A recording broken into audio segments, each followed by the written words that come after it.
Tudo bem, galera? Tio Funk na área, de volta com mais um Maloca Reacts pra vocês. Presidentes africanos que pagaram o preço máximo no jogo do poder, do canal BWE Curioso. A grande verdade é que o continente africano é o continente que mais tem golpes de Estado em seu legado, ok? São vários ao longo de décadas e golpes de Estado bem violentos, bem sangrentos, e é isso que esse vídeo aborda aqui, certo? Então vamos reagir a ele aí logo depois da vinheta.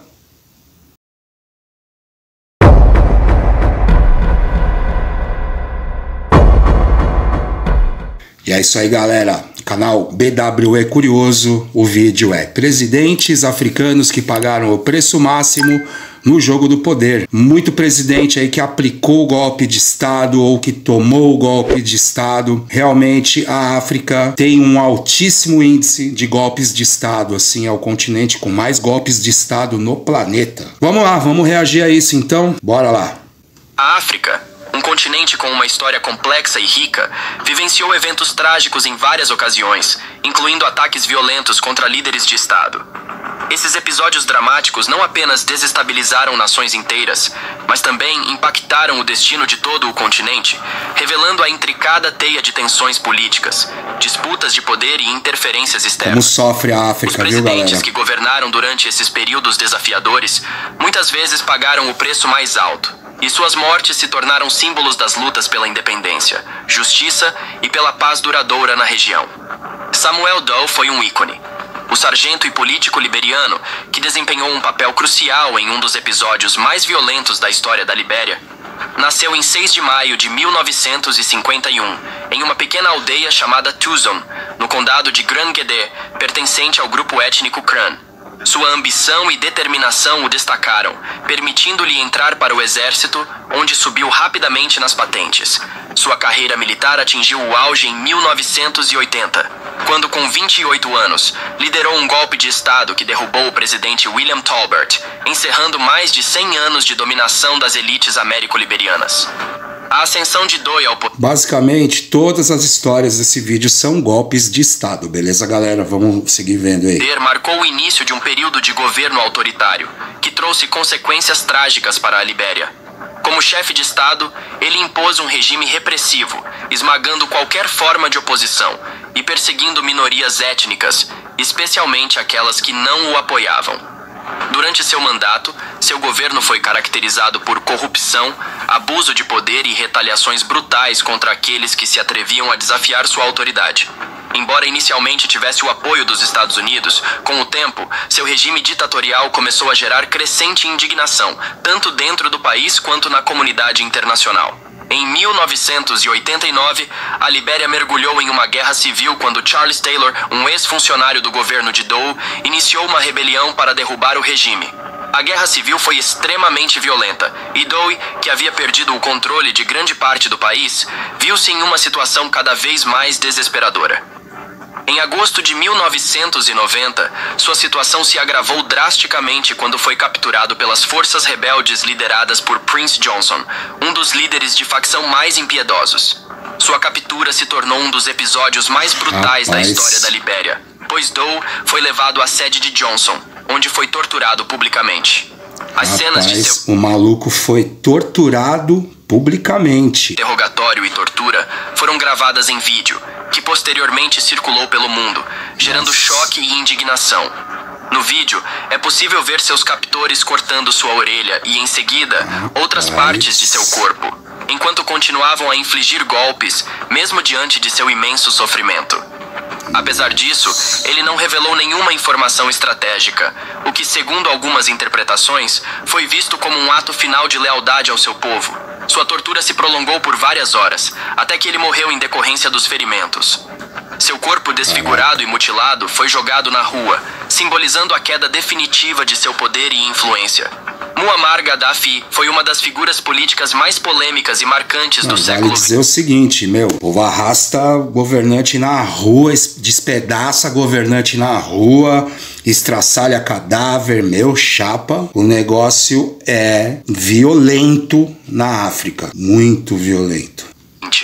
Nascido em 1942 em uma tribo beduína de Sirte, ele, com 27 anos, liderou um golpe de Estado em 1969 que derrubou a monarquia líbia, instaurando um regime fundamentado na ideologia que ele chamou de Terceira Teoria Universal, apresentada como uma alternativa ao capitalismo e ao comunismo. Por 4 décadas, Gaddafi governou a Líbia com mãos de ferro, transformando o país em uma ditadura moldada por sua visão pessoal do Islã e do socialismo árabe. Seu governo foi caracterizado por repressões violentas contra opositores, supressão da liberdade de expressão e envolvimento em conflitos internacionais. Gaddafi ganhou a reputação de ser um líder disposto a fazer qualquer coisa para manter o poder, sendo amplamente conhecido por patrocinar o terrorismo. Um exemplo marcante foi seu envolvimento no atentado ao voo 103 da Pan Am, sobre Lockerbie, em 1988, o que lhe rendeu condenação internacional. Apesar de seu regime ter sobrevivido por décadas, ele começou a ruir com o surgimento da Primavera Árabe em 2011. Inspirados pelos movimentos na Tunísia e no Egito, os líbios iniciaram uma revolta contra o governo de Gaddafi. Com o apoio da comunidade internacional, a OTAN passou a realizar bombardeios contra as forças leais ao regime, enfraquecendo significativamente a posição de Gaddafi, enquanto os rebeldes avançavam e conquistavam mais territórios. Gaddafi foi forçado a fugir de Trípoli, e sua queda final aconteceu em 20 de outubro de 2011, quando o comboio em que estava foi atacado pelas forças da OTAN nas proximidades de sua cidade natal, Sirte. Ferido durante o ataque, Gaddafi foi rapidamente capturado pelos rebeldes. Em vez de submetê-lo a um julgamento, seus opositores optaram por uma justiça imediata e brutal. Detido em condições desumanas, ele foi espancado, humilhado e torturado por seus captores. Um dos momentos mais chocantes ocorreu quando um rebelde o feriu com uma baioneta. Apesar de Gaddafi ter suplicado por misericórdia, seus pedidos foram ignorados. Ele acabou sendo morto a tiros, e sua morte foi registrada. Só faltava os caras dar boi e deixar ele vivo, né? Não é assim que funciona nas ações violentas de golpes e afins. Ninguém tem dó de ninguém não, velho. Coisas do mundo, né? Registrada em vídeo, que rapidamente circulou pelo mundo, mostrando seu fim trágico. O corpo foi transportado pelas ruas de Misrata, permitindo que o povo testemunhasse a queda do homem que, por anos, fora considerado um líder intocável. O corpo de Gaddafi foi então exposto ao público em uma câmara frigorífica de uma loja local de alimentos. Nossa, que sinistro! Numa câmara frigorífica de uma loja, de um açougue, vai. Nossa, que loucura. Uma macabra que simbolizava o triunfo sobre seu regime. Nossa. Laurent Désiré Kabila foi um revolucionário e político congolês que desempenhou um papel central na derrubada da ditadura de Mobutu Sese Seko, governando brevemente a República Democrática do Congo. Nascido em 27 de novembro de 1939, na região de Katanga, conhecida por suas ricas jazidas minerais, fundamentais para a economia e política do país, Kabila se envolveu desde jovem em atividades revolucionárias e anticoloniais, inspirado pelo marxismo e pelo movimento pan-africano. Na década de 1960, ele tentou organizar uma revolução no Congo, mas seus esforços fracassaram. Mesmo com essas tentativas mal sucedidas de derrubar o governo, Kabila permaneceu politicamente ativo, liderando movimentos guerrilheiros em sua região nas décadas seguintes. Seu momento de destaque veio na década de 1990, quando o descontentamento com o regime de Mobutu atingiu o auge. Em 1996, com o apoio de países vizinhos como Ruanda e Uganda, Kabila liderou uma revolta que culminou na queda de Mobutu. Kabila deu início a uma rebelião que evoluiu para a Primeira Guerra do Congo, também conhecida como a Grande Guerra Africana. Em 1997, ele entrou triunfantemente na capital, Kinshasa, proclamando-se presidente e renomeando o país de Zaire para a República Democrática do Congo. No entanto, como presidente, Kabila logo decepcionou muitos de seus primeiros apoiadores. Seu governo foi marcado por autoritarismo, falta de transparência e a perpetuação de repressões violentas contra a oposição, o que contrastava com as esperanças de mudança e democracia que muitos tinham no início de seu mandato. Após assumir o poder, as relações de Kabila com seus antigos aliados, Ruanda e Uganda, deterioraram-se rapidamente, resultando na eclosão da Segunda Guerra do Congo, um dos dos conflitos mais sangrentos da história da África.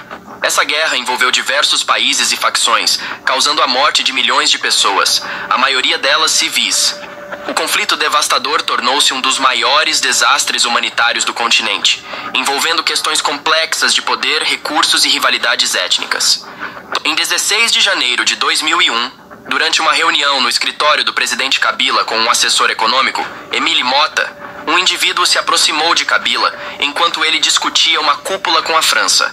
Quando o presidente pensou que o homem estava prestes a falar com ele, o indivíduo sacou uma arma e o atingiu várias vezes. Após o ataque, ele conseguiu fugir do local com outros envolvidos, em meio a uma troca de tiros. Thomas Sankara foi um líder carismático e revolucionário de Burkina Faso, que se tornou um ícone na luta pela justiça social e pela independência da África, contra as influências Esse aqui que está sendo relatado, talvez fosse o golpista, porque são todos golpistas nesse vídeo aqui. Né? Todo mundo deu golpe de Estado, ou tomou golpes de Estado, ou revidou golpes de Estado. Mas esse rapaz aqui, né? Eu já vi esse vídeo uma vez antes de vir reagir aqui com vocês, né? Me parece, eu posso estar enganado, mas me parece que os ideais dele eram os mais honestos para a população de todos que contém nesse vídeo aqui, entendeu? Esse rapaz, ele, digamos de passagem, ele pensava no bem-estar do seu povo, até que se prove o contrário, assim, entendeu? Foi um golpista pensando no povo mesmo de verdade, né? Vamos lá. Coloniais.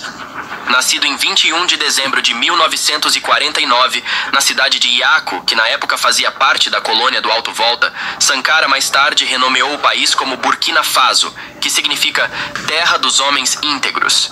Desde jovem, ele se interessou por ideias revolucionárias e pela justiça social, o que o levou a seguir carreira militar. Reconhecido como um líder talentoso e comprometido, em 1983, após anos de crescentes tensões políticas e sociais, Sankara liderou um golpe que o colocou no poder como presidente de Burkina Faso. Ele então iniciou um ambicioso programa de reformas, com o objetivo de transformar um dos países mais pobres da África em uma nação autossuficiente e justa, focando no desenvolvimento econômico, na igualdade social e na redução das influências externas. A política de Thomas Sankara, baseada na autossuficiência econômica, no feminismo, no combate à corrupção e na eliminação dos privilégios da elite, rapidamente ganhou apoio tanto no país quanto no exterior. Acho que ele tinha os melhores motivos, assim, era o mais bem intencionado aí dessa galera golpista desse vídeo aí, entendeu? No entanto, essas mesmas medidas também lhe trouxeram muitos inimigos. Com certeza traz mesmo, do nacionalismo africano e do anti-imperialismo, criticando abertamente as potências ocidentais e sua influência na política africana. Suas reformas, que incluíram programas massivos de vacinação, ampliação da educação e combate à fome, resultaram em melhorias significativas nas condições de vida em Burkina Faso. Através de iniciativas voltadas para a justiça social e a autonomia do país, Sankara buscou transformar radicalmente a sociedade, promovendo igualdade e o desenvolvimento sustentável. O grande problema é que ser revolucionário deste modo aí que o rapaz ousou ser incomoda muito os capitalistas, os donos do jogo, né? Os donos das fortunas, o povo que lucra e vê interesse em gerar sofrimento para o povo, em mantê-lo escravizado, né? Em mantê-lo ali refém da sua fome, das suas necessidades. Uma pessoa como esse rapaz aqui, que fez uma revolução pensando no povo, imediatamente, entendeu? Gerou-se muitos inimigos assim, né? Correu muito risco. E veja o que aconteceu aí. Vamos assistir. Thomas Sankara também implementou uma política de renascimento cultural, incentivando o abandono das influências ocidentais e promovendo o retorno às tradições africanas. Apesar dessas conquistas, suas mudanças radicais e a rejeição da ajuda internacional como parte de sua busca pela verdadeira independência encontraram resistência tanto interna quanto externamente. Sua postura firme contra o imperialismo e a dependência econômica gerou descontentamento entre setores privilegiados do país. A galera armou a queda dele, né? Que viam suas políticas como uma ameaça para os interesses estabelecidos. O trágico fim de Thomas Sankara ocorreu em 15 de outubro de 1987, quando ele foi assassinado durante um golpe de Estado organizado por seu colaborador e amigo de longa data, Blaise Compaoré. Outra coisa que os golpes de Estado apresentam como característica fundamental: sempre alguém infiltrado desenrola o golpe, entendeu? Sempre tem um traidor para desenrolar um golpe. Sempre tem. Sempre haverá. Veja o caso aí. Me lembrou o golpe de Estado no Chile em 73, o Allende, né? Foi derrubado pelo Pinochet. Pinochet era uma espécie de braço direito dele lá, do governo dele, né? Mundo canalha, né? Enfim. Sankara foi morto junto com 12 de seus companheiros quando rebeldes invadiram a sede do governo na capital, Ouagadougou. Ele foi executado a tiros no local, e seu corpo rapidamente enterrado em uma cova não identificada, numa tentativa de apagar seu legado e suprimir suas ideias revolucionárias. A morte de Sankara causou comoção tanto em Burkina Faso quanto em todo o continente africano. Seu assassinato foi resultado de traições e lutas políticas internas, interrompendo um breve, porém intenso, período de transformações revolucionárias. Após sua morte, Blaise Compaoré assumiu o poder e rapidamente reverteu muitas das reformas de Sankara, realinhando o país com as potências ocidentais, o que gerou uma onda de críticas e acusações de traição a ideais da revolução que Sankara havia promovido. Patrice Lumumba foi um dos líderes mais emblemáticos da luta pela independência africana, cuja vida e morte trágica tornaram-se símbolos da resistência ao colonialismo e à influência das potências durante a Guerra Fria. Nascido em 2 de julho de 1925 em Onalua, no então Congo belga, e membro do povo Tetela, Lumumba destacou-se desde jovem por seu intelecto e carisma, rapidamente se tornando uma figura proeminente no movimento de independência do Congo. Em 1958, ele fundou o Movimento Nacional Congolês, MNC, que rapidamente conquistou grande popularidade em todo o país, tornando-se o primeiro partido político de caráter nacional no Congo. Lumumba defendia uma nação unificada, livre do controle colonial, e suas ideias trouxeram esperança para milhões de congoleses que buscavam autonomia e dignidade. Os esforços de Patrice Lumumba culminaram na Declaração de Independência do Congo em 30 de junho de 1960, e ele se tornou o primeiro primeiro-ministro da recém-formada República Democrática do Congo. No entanto, sua visão de um Congo unido, justo e verdadeiramente independente, enfrentou forte resistência de forças internas e externas. Sua postura firme contra os resquícios coloniais e sua recusa em submeter-se às influências... O governo gosta de controle, tá ligado? De submeter, entendeu? De causar caos na população, entendeu? Governos gostam de populações que não pensam, que não agem. E isso explica muita coisa, né? Quem tenta bater de frente com isso se lasca, enfim. Das potências ocidentais, especialmente da Bélgica e dos Estados Unidos, rapidamente o tornaram alvo de ações hostis. Essas potências, preocupadas com a influência de Lumumba e com o impacto de sua política anti-imperialista no contexto da Guerra Fria, passaram a vê-lo como uma ameaça a seus interesses. Internamente, ele também enfrentou divisões étnicas e políticas que enfraqueceram sua posição, criando um ambiente de instabilidade. Logo após assumir o poder, o Congo mergulhou no caos devido a tensões étnicas e regionais. A província de Katanga, com o apoio dos belgas, declarou sua secessão, desencadeando uma grave crise política e militar. Em sua tentativa de preservar a unidade do país, Patrice Lumumba recorreu à União Soviética em busca de apoio. No entanto, no contexto da Guerra Fria, essa decisão foi vista pelo Ocidente, especialmente pelos Estados Unidos e Bélgica, como uma ameaça. A aproximação com os soviéticos intensificou o conflito internacional e aumentou... O nome do mal do mundo chama-se Estados Unidos da América. Não que ele seja o único mal do mundo, mas ele é o grande motor maligno do mundo. As pressões contra Lumumba, que passou a ser considerado um risco para os interesses ocidentais na região. Em resposta às suas ações, os serviços secretos belgas, em colaboração com a CIA, organizaram uma conspiração para derrubar Patrice Lumumba.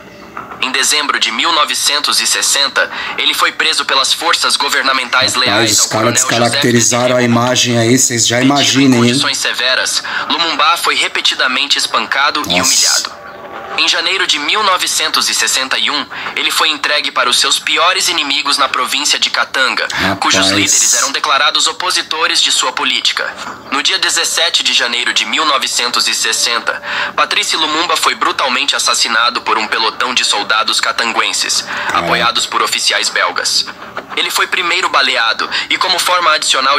Pela quantidade de cena descaracterizada que temos aí, vocês podem imaginar o que deve ter rolado com o cara, hein? Humilhação, seu corpo foi desmembrado. Nossa. Para eliminar qualquer vestígio de sua existência, os restos de Lumumba foram dissolvidos em ácido. Caraca. Essa ação macabra tinha como objetivo não apenas apagar qualquer evidência de sua morte, mas também eliminar seu legado e a esperança que ele representava para muitos africanos em busca de liberdade e justiça. Caceta. Juvenal Habyarimana foi o presidente de Ruanda, cuja morte trágica e violenta em 1994 se tornou o catalisador direto para um dos episódios mais horríveis da história da humanidade. Nascido em 8 de março de 1937 em Gizei, no Noroeste... Cara, o problema é que sobra pro povo, entendeu? As loucuras dessas cabeças diabólicas dessa galera, sobra tudo pro povo. de Ruanda, em uma família do grupo étnico Hutu, ele começou sua carreira política ainda jovem. Após receber treinamento militar, Habyarimana rapidamente ascendeu na hierarquia do exército. Seu governo, que começou em 1973 após um golpe de Estado, foi marcado por um regime autoritário e pela crescente tensão entre os grupos étnicos Hutu e Tutsi. A política de Habyarimana e suas ações contribuíram para um ambiente de polarização e violência que culminou no genocídio de 1994, onde milhões de vidas foram perdidas. Sua morte em um atentado à bomba em 6 de abril de 1994 desencadeou uma onda de massacres que devastou o país e chocou o mundo. Em 1973, em um golpe militar, Juvenal Habyarimana assumiu o poder, destituindo o presidente anterior, Gregoire Kayibanda. Habyarimana governou Ruanda por mais de 2 décadas, estabelecendo um regime autoritário baseado na dominação da etnia Hutu. Seu governo foi marcado por repressões severas contra a minoria Tutsi, o que exacerbou as tensões étnicas no país. Apesar das crescentes tensões, o poder de Habyarimana se manteve relativamente estável durante muitos anos, contando com o apoio da França e de outras potências ocidentais. No entanto, na década de 1970, sob pressão internacional, Habyarimana concordou em iniciar negociações com o Frente Patriótica Ruandesa, FPR, um grupo dominado por Tutsis, com o objetivo de pôr fim à guerra civil em curso. Essa decisão refletia a crescente pressão interna e externa para buscar uma resolução pacífica para o conflito que já durava anos. O trágico fim da presidência de Juvenal Habyarimana ocorreu em 6 de abril de 1994, quando o avião em que retornava a Kigali, após conversações de paz na Tanzânia, foi abatido. A bordo estavam o presidente do Burundi, Cyprien Ntaryamira, e outros altos funcionários. O avião foi atingido por um míssil, resultando em sua queda imediata e na morte de todos os passageiros. Até hoje, não está claro quem foi o responsável pelo ataque. A morte de Habyarimana foi o desencadeador direto do genocídio em Ruanda, durante o qual, em um período de apenas 100 dias, aproximadamente 800 mil pessoas, principalmente Tutsis, mas também Hutus moderados, quase 1 milhão de pessoas, velho, foram massacradas. Assassinadas. Essa onda de violência ocorreu em uma escala sem precedente. Massacradas não, elas perderam a vida no massacre. Chocando o mundo. Não, as proporções são assim, ó, cabulosas, cara. Não tem palavras. Não tenho palavras. Étnicas, Habyarimana também se tornou um símbolo dos trágicos eventos que levaram a um dos capítulos mais sombrios da história africana. Anwar Sadat foi o 3º presidente do Egito, e sua vida e morte dramáticas desempenharam um papel crucial na formação da política contemporânea do Oriente Médio. Nascido em 25 de dezembro de 1918 em Mitabu Al-Qaum, uma pequena cidade no Baixo Egito, o jovem Sadat desenvolveu um interesse pela política e pelos assuntos do país, o que o levou a seguir uma carreira militar. Ele desempenhou um papel fundamental na Revolução Egípcia de 1952, que derrubou a monarquia e estabeleceu a república. Após a morte de Gamal Abdel Nasser em 1970, Sadat assumiu a presidência do Egito. Inicialmente considerado um fantoche, Sadat surpreendeu tanto seus apoiadores quanto seus adversários ao tomar decisões significativas. Em 1973, ele liderou o Egito na Guerra de Yom Kippur contra Israel, um conflito que revitalizou o moral das forças armadas egípcias e restaurou o prestígio do país no mundo árabe. O passo mais decisivo de Sadat foi a decisão de estabelecer relações pacíficas com Israel em 1977. Ele se tornou o primeiro líder árabe a visitar Israel, o que abriu caminho para negociações e a assinatura do Tratado de Paz de Camp David em 1979. Apesar dos elogios internacionais recebidos por essa iniciativa, o tratado gerou uma onda de críticas e indignação no mundo árabe, onde Sadat passou a ser visto frequentemente como um traidor da causa palestina. Internamente, o Egito também enfrentou tempos turbulentos. Sadat implementou a política de Infitah, que visava modernizar a economia e atrair investimentos estrangeiros. No entanto, essa abordagem resultou no aumento das desigualdades sociais, gerando descontentamento entre amplas camadas da população que se sentiam cada vez mais isoladas, tanto no cenário internacional quanto nacional. Em 6 de outubro de 1981, durante o desfile militar anual que comemorava a vitória na Guerra de Yom Kippur, Sadat foi assassinado em um ataque espetacular. A cerimônia, realizada no Cairo, deveria ser uma demonstração da força do exército egípcio e do triunfo de Sadat como líder. Durante o desfile, um grupo de assassinos ligados à organização islâmica radical Al-Jihad emergiu de um dos caminhões militares e abriu fogo na arquibancada onde o presidente estava sentado. Sadat foi atingido por vários disparos e morreu em um hospital militar no Cairo devido a ferimentos. O assassinato de Sadat chocou o Egito e a comunidade internacional, marcando o auge da crescente oposição às suas políticas. Seu sucessor foi Hosni Mubarak, que governou o Egito nas 3 décadas seguintes, mantendo uma política cautelosa em relação a Israel e garantindo a estabilidade interna. Anwar Sadat continua a ser uma figura controversa. Tem uma característica marcante em todo presidente, em todo governante, é a sede, é a gana de poder, de se eternizar no poder. 3 décadas governando um lugar, gente. Dizer o quê, né? Para alguns é um herói da paz. Quem nasceu para isso, nasceu para isso. Quem não nasceu, amigo, nem tente se adaptar. Eu não me adaptaria nunca. Se você gostou deste vídeo e quer continuar explorando mais histórias fascinantes, não esqueça de deixar o like e se inscrever no canal. Até o próximo episódio.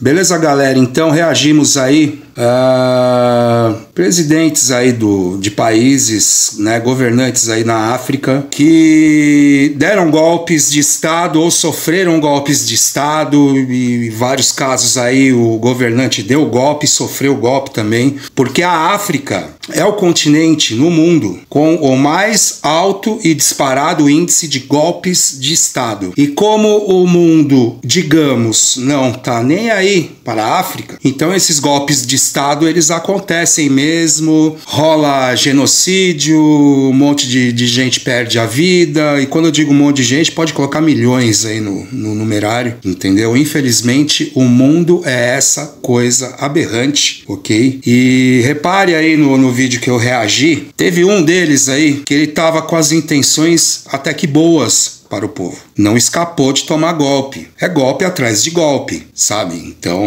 sei lá, entendeu? Lamento muito que a África viva essas coisas ao longo dos séculos, das décadas, entendeu? E o povo africano, consequentemente, entendeu? Entre na mira desses psicopatas, entendeu? Golpistas. E é muito triste isso tudo. Pelo menos no meu ponto de vista, certo, galera? Enfim, então, a gente reagiu aí ao vídeo do canal BWE Curioso, presidentes africanos que pagaram o preço máximo no jogo do poder. Eu não vou usar esse título para publicar o meu react, né? O título que eu vou utilizar é Golpes de Estado violentos na África ao longo dos anos, porque eu não vou copiar o título do vídeo original, né? Já tô fazendo o react em cima, então eu vou colocar esse título que eu criei. Golpes de Estado violentos na África ao longo dos anos.